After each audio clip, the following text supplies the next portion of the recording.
Every time you buy a car, take out a loan, or swipe your credit card, someone, somewhere, quietly sets the price of that money. Not your president, not your Congress, but a handful of unelected bankers, hidden in a marble fortress on Constitution Avenue. They are the keepers of credit, the masters of money, the Federal Reserve, 1907. The American dream trembled, banks failed, fear ruled Wall Street. And when the government froze, one man stepped forward, J.P. Morgan. He used his personal fortune to save the system. But one truth became clear: America's financial heart had no pulse of its own. The nation needed a lender of last resort, a central authority to prevent the chaos from ever happening again. But who would hold that power, and who would they truly serve? The answer would be found in a secret journey, shrouded in mystery. 3 years later, a secret meeting took place. 6 men, bankers, senators, and industrial giants, boarded a private train under fake names. Their destination, Jekyll Island, a remote retreat off the coast of Georgia. Far from the public eye, they embarked on a mission to design a central bank that looked public, but worked in private. A system that could control the nation's money supply, independent of political influence. In 1913, just before the Christmas holiday, when most of Congress had gone home, the Federal Reserve Act quietly became law. The nation's financial future was now in the hands of a new, powerful entity. For the first time in U.S. history, a single institution could create money from nothing and decide how much credit the world would breathe. Think of it like this: when the economy slows down and recessions strike, the Fed cuts interest rates, flooding the markets with cheap money to encourage spending and investment. But when the economy overheats and inflation burns, it hikes them, making money more expensive to borrow, choking demand. A 1% shift can rescue millions, or ruin them. We saw it in the high inflation of the 1970s, the market crash of 2008, and the unprecedented stimulus of the 2020 pandemic. By 2020, the Fed had unleashed over $9 trillion into the economy, more than it had printed in its first 100 years combined.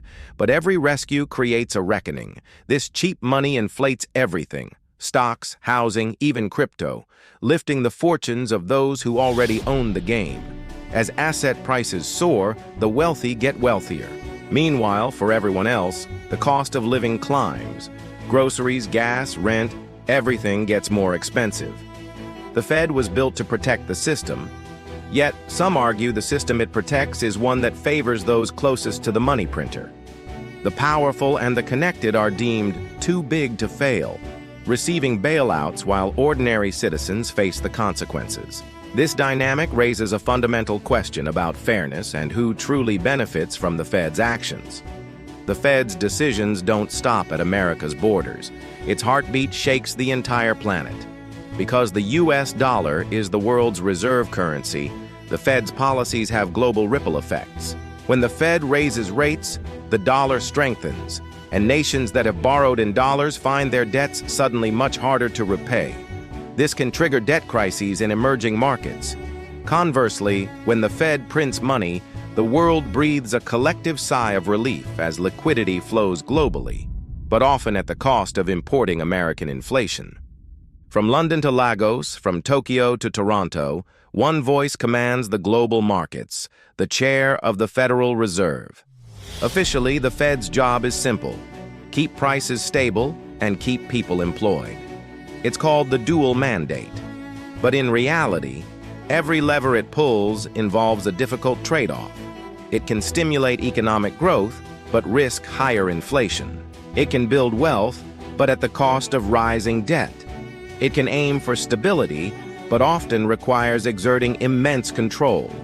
The press conferences, the cryptic statements, the endless analysis of every word, it's all part of the complex dance of managing the world's largest economy.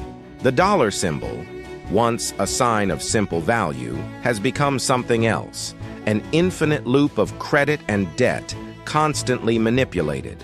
The Federal Reserve was created to stabilize capitalism, but over a century later, it has arguably become capitalism's ultimate master. Every boom, every bust, every breath of the global economy begins and ends with the turn of its invisible dial. The world we live in, the prices we pay, the opportunities we have, are all shaped by this powerful yet poorly understood institution. Thank you for joining us on this journey into the heart of the financial system.